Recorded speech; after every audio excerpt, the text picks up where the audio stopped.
Сайн бацхан уу мөнгөчин байна. За ирсэн манайха ирсэн.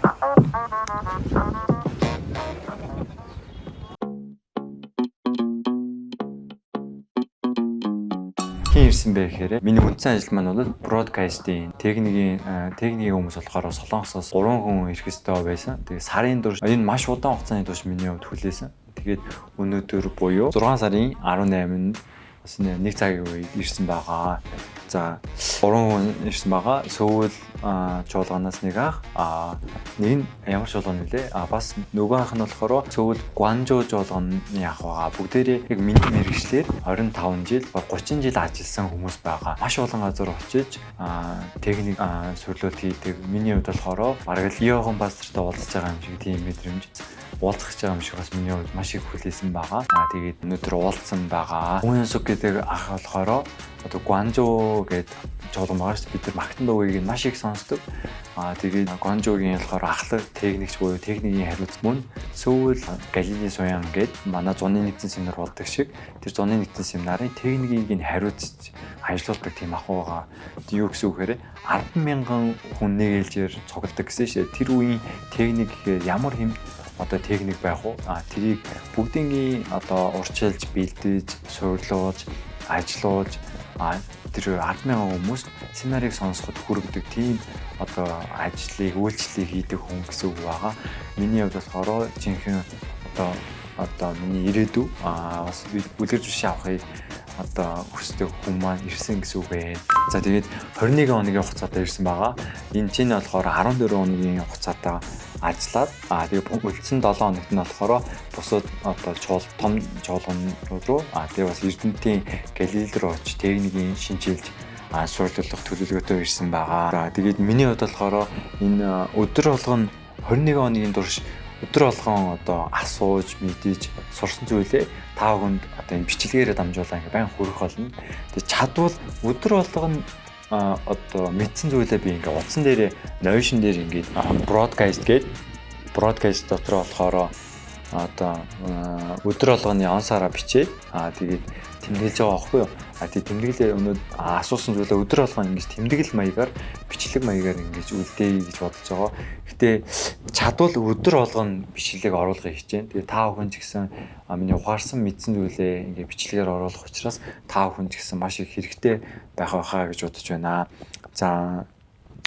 За өнөөдрийн үед болохоор ямар ажил хийсэн бэ гэхээр одоо ирсэн байгаа техникүүдийг Солонгосоос явуулсан. Энэжинээс өмнө нь хийж байгаа үлдсэн техникүүдийн хэрэгсэн.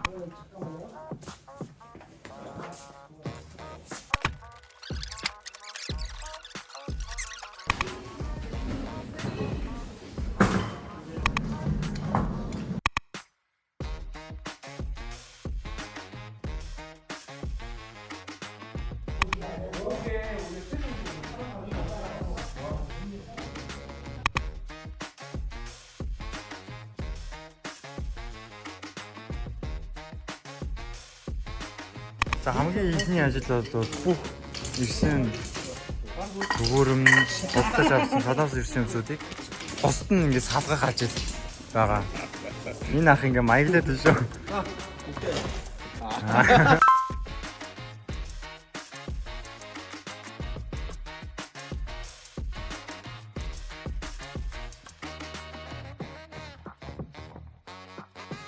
Тэгэл утас, кабель, янз бүрийн хэрэгслүүд байсан. Тэгээд өнөөдөр болохоор орчинтойгоо ингээд танилцаад хаана ямар өмнө нь болохоор зураг гаргасан байсан л да. Тэр зургаа хэвлээд тэр зургаа болохоор илүү тодорхой бас бодит байдал дээр ярилцсан байгаа. Спикерийг яаж сурлуулах уу, мониторыг яаж сурлуулах уу, кабелийг татахтаа одоо 16 та 8 одоо чанелын кабелүүдийг ямар хоолоогоор аль зүрхтэн татах уу. Тэгээд техник өөрөө байрлуудыг одоо видео спич хийх хаана байх уу, саунд төхөөрөмжүүд нь хаана байрлах уу, бас студ байгаа. Студийн төхөөрөмж ширээн хаана байх уу, рек одоо хаана байрлах уу гэдэг зүйлсийг яриад тогтсон байгаа. Тэгээ өнөөдөр болохоор шүү техникийн өрөөний ширээ хаана хийгээд эхэлсэн байгаа. Мөн ирсэн байгаа бүх төхөөрөмж бүхий л зүйлсүүдийг болохоор бүгдийн ингээд зөөгөөд бүгдийн ил харагдахаар тавиад тэрийг болохоор кабель, ауди гэж тусад нь салгасан байгаа.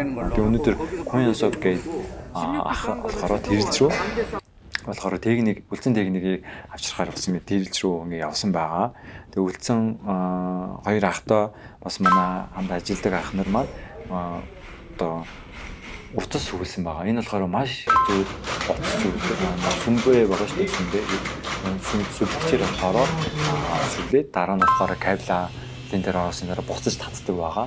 Манай танхимын маань урт нь болохоор 33 м. Тэгэхээр чи баг доошоогоо нөөцтэйгээ авах юм бол баг 40 эд метрийг татах хэмжээний татах хэрэгтэй болчихно. Тэгэхээр тэр хэмжээгээр хүч их ордог бас хэцүү байгаа. За тэгээд миний хувьд болохоор өнөөдөр сурсан зүйл юу вэ гэхээр нөгөө утас сүгэлж байгаа шүү дээ. Одоо 22-ын хоолоо, 16-гийн хоолоо, 28-ын хоолоо татсан байгаа байхгүй.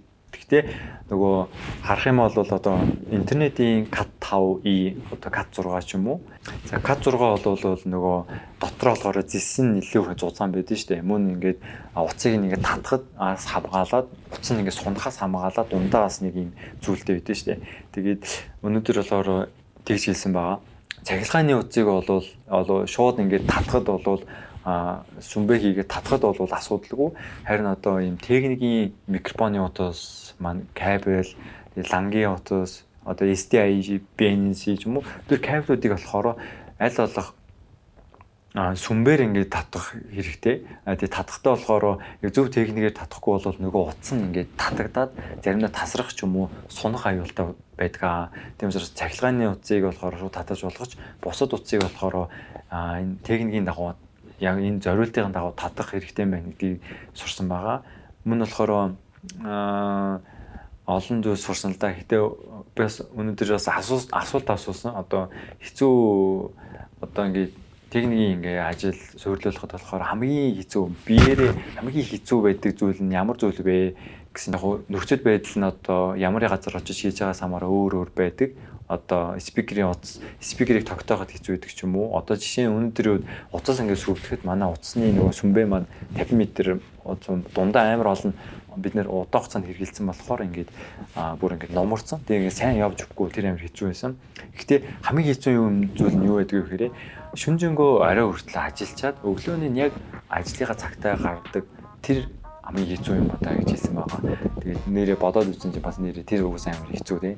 Тэгээд өнөөдөр энэ зүйлсийг асуугаад бас сурсан байгаа. Тэгээд маргаасаас эхлээд болохоор маш олон юм сурах байгаа. Дижитал миксер, Behringer-ийн болохоор 32 channel-ийг дижитал миксерийг анх удаага сурах гэж байгаа. Мөн Logic Pro гэдэг студийн програм сурна. Бас видео speech-ийн болохоор маш 6 камертай учраас маш олон видео speech-ийн хөрөмжүүдийг сурна. Тэгээ энэ эдгээр олон маш олон хайрцагтай байгаа техникийн хэрэгслүүдийг болохоор одоо суйлуулах байхгүй юу. Тэгээд эдгээрийг суйлуулах сурах байгаа. За тэгээ өдөр болгонд болохоор ойлгосон зүйлээ бичлэг хэлгээд бичлэг маягаар оруулах болно. За баярлалаа.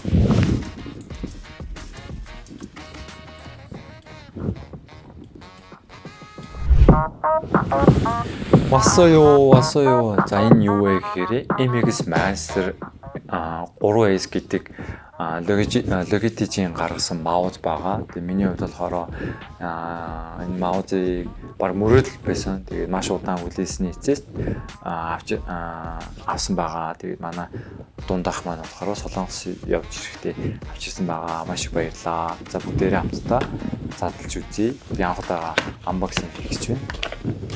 За ер нь үнийн хувьд болохоор нэг 130 вон 130 вон гэдэг байгаа. За энэ чинь болохоор юу юм бэ? Оо. Стикер гэдэг байна. Утасны энэ жоо тайлбар мэдрэл байх шиг байна. За энэ болохоор яг үндсэн хайрцагны юм байна. За хамтаа задлж үзье.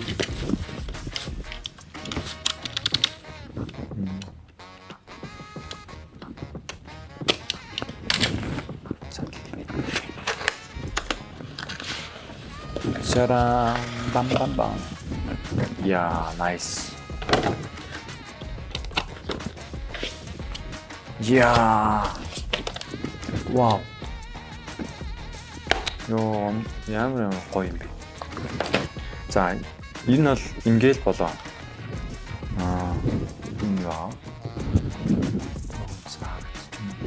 За энэ байгаа. Харах юм бол LGDG MX3S гэдэг загварын маус байгаа. За энэ бол Bluetooth-ээр холбогдно. Тэгээ энэ 3 төхөөрөмжтэй зэрэг холбогдох боломжтой тийм маус байгаа. Энэ болохоор компьютерт бас холбогдох юм бол давхар 4 төхөөрөмжтэй зэрэг холбогдох боломжтой байгаа. Хамгийн гоё юм. Нэг арчин юм. Тийм хажуудаа болохоор видео эдит хийхэд энэ туршлуур амар болно баггүй.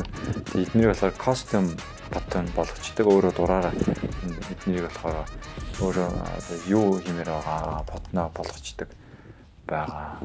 Тэгээд ийм дотор нь USB байх хэрэгтэй. Энэ биш.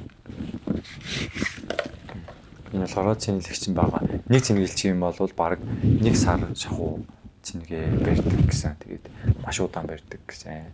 Тэгээд ямар ч тач хэрэгжилж үзээд тэгээд дараа нэг удаа бас маузын бас олон маузуудаа харьцуулж байгаа та хүнд бичлэг хийж оруулах болно. Окей. За баярлалаа.